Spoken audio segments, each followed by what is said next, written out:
বলেছি এই সংস্কার কমিশন দিয়ে কোনো সংস্কার হবে না, ঠিক তাই হয়েছে। আজকে যারা এই গণমাধ্যমে সম্পর্কিত যে মন্ত্রণালয়টি রয়েছে, তথ্য মন্ত্রণালয়, সেই মন্ত্রণালয়ের দায়িত্বে যাকে দেয়া হয়েছে, এর আগে যাকে দেয়া হয়েছিল, তারা একটি আমি বলবো যে অতর্ক কাজগুলো করেছে, যার জন্য আজকে আমাদের সাফার করতে হচ্ছে। আজকে গণমাধ্যমের কোনো সংস্কার হয়নি, সাংবাদিকদের কোনো দাবি দেওয়া আদায় হয়নি। 5 জন সাংবাদিক নিহত হয়েছে, অনেক সাংবাদিক আহত হয়েছে। এই নিহত সাংবাদিকদের হত্যার বিচারের জন্য যে ন্যূনতম ব্যবস্থাটুকু করা কথা ছিল, সেই ব্যবস্থা তো দূরের কথা, সেই তদন্ত কমিশন করা হয়নি এবং তদন্ত করা হয়নি। সাংবাদিকরা কার গুলিতে নিহত হয়েছে, এজন্য কে দায়ী, সেই দায়ী ব্যক্তিদেরকেও খুঁজে বের করার কোনো ব্যবস্থা গ্রহণ করা হয়নি। এজন্য আমরা এই তথ্য মন্ত্রণালয়কেও ধিক্কার জানাচ্ছি। সম্মানিত উপস্থিতি, আজকে আমরা বলতে চাই যে দাবিগুলো আমাদের কাছে রয়েছে, যে প্রত্যেক 5 বছর অন্তর অন্তর সরকারি কর্মকর্তা কর্মচারীদের বেতন আপডেট হয়, কিন্তু আমাদের ওয়েজ বোর্ড গঠন করার কথা ছিল প্রতি 5 বছর অন্তর অন্তর। নবম ওয়েজ বোর্ড গঠন করা হয়েছে, নবম ওয়েজ বোর্ড বাস্তবায়নের কথা বলা হয়েছে, সেখানে নানা ধরনের সংকট তৈরি করে রাখা হয়েছে, নবম ওয়েজ বোর্ড বাস্তবায়ন হয়নি। আজকে আমরা বলতে চাই এই সরকারের যে কয়দিন সময় আছে, অবিলম্বে নবম ওয়েজ বোর্ড বাস্তবায়ন এবং 10ম ওয়েজ বোর্ড গঠন করতে হবে। এটি যদি গঠন না করতে পারেন, তাহলে অবিলম্বে আপনারা পদত্যাগ করে, আপনাদের এই দায়িত্বহীনতার কারণে পদত্যাগ করে ঘোষণা দিয়ে যান যে আমরা সাংবাদিকদের কোনো দাবি পূরণ করতে পারিনি, কোনো সংস্কার করতে পারিনি, সুতরাং এই ব্যর্থতার জন্য আমরা আজকে পদত্যাগ করলাম। প্রিয় উপস্থিতি, আজকে আপনাদেরকে আবারও ধন্যবাদ জানাচ্ছি।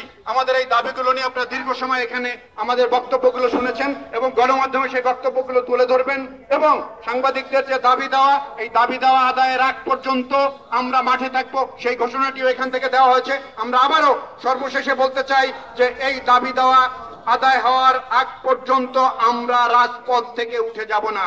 আমরা বলেছি যে এই 5 জন সাংবাদিক হত্যা সহ যে এই সরকার, বিগত সরকারের আমলে যে 59 জন এবং এই 5 জন সহ 64 জন সাংবাদিক নিহত হয়েছে, এই নিহত সাংবাদিকদের প্রত্যেকের হত্যার বিচার করতে হবে, প্রত্যেকের পরিবারকে ক্ষতিপূরণ দিতে হবে, এবং যে গণমাধ্যমগুলো বন্ধ করে দেয়া হয়েছিল সেই গণমাধ্যমকে ক্ষতিপূরণ দিতে হবে এবং সাংবাদিকদেরকে ক্ষতিপূরণের ব্যবস্থা করতে হবে।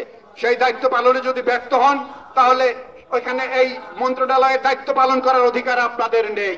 সুতরাং আসুন, আমরা এখানে রাজনীতি করি না, কিন্তু গণতন্ত্র প্রতিষ্ঠার জন্য সাংবাদিকরা দীর্ঘদিন যে আন্দোলন করেছে, সেই আন্দোলন অনেকেই করেননি, আজকে উপদেষ্টা হয়েছেন। আপনারা কোথায় ছিলেন আমরা জানি।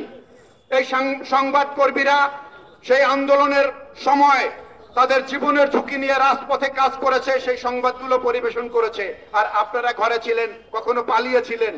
আমরা ধরে নেই যে এই আন্দোলনের নেতৃত্ব অনেকে দিয়েছেন, আপনারা উপদেষ্টা হয়েছেন, কিন্তু যারা মূল ভূমিকা পালন করেছে রাজপথে থেকে, তাদেরকে ভুলে গিয়ে আপনারা আজকে এসি রুমে বসে আজকে আমাদের উপরে নির্দেশনা জারি করবেন, আমাদের অধিকারের দিকে আপনারা খেয়াল করবেন না, আর আমরা সেটা মেনে নেব, এটা হতে পারে না। সুতরাং সাংবাদিকদের আন্দোলন কখনো ব্যর্থ হয়নি, আমরা এই আন্দোলনে ব্যর্থ হতে দেব না। নিরপেক্ষ, সত্য প্রকাশে আপোষহীন।